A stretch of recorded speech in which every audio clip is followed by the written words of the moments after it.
नमस्कार. आत्ता सगळ्या भारतामध्ये एक छान सण साजरा होतो. कारण रब्बी पिकं ही तयार होत आलेली असतात.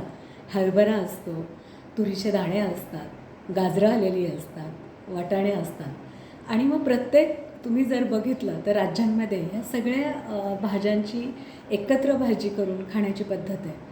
आणि आता जे कोणी डाएट कॉन्शियस असतील किंवा फार सगळे जीवनसत्वांचा वगैरे विचार करतील त्यांच्या लक्षातच येईल की ही जी भाजी आहे सगळी मिक्स केलेली भाजी, त्याला खेंगाट म्हणतात, भोगीची भाजी म्हणतात, वेगवेगळी नावं आहे.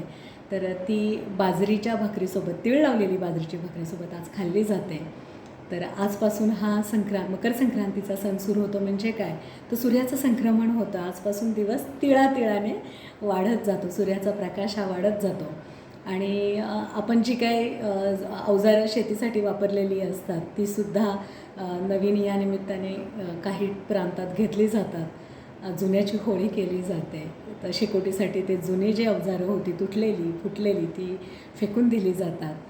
गोडधोड केलं जातं. आणि आजपासून हा जो सण सुरू होतो, महाराष्ट्रामध्ये याला भोगी असं म्हणतात. तर कृषीप्रधान आपला देश आहे आणि कृषीवरच आधारित सगळ्यांचं आपलं जीवन आहे. तर याचं भान ठेवूयात.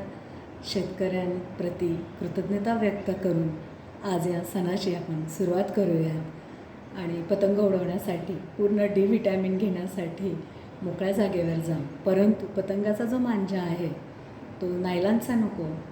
कारण तो मांजा जर पक्ष्यांच्या गळ्यात अडकला तर मृत्यू होऊ शकतो किंवा कोणत्या व्यक्तीला जरी लागला तरी जखम होऊ शकते. म्हणून पतंगही उडवा, सणाचा आनंद लुटा, परंतु खबरदारी घ्या.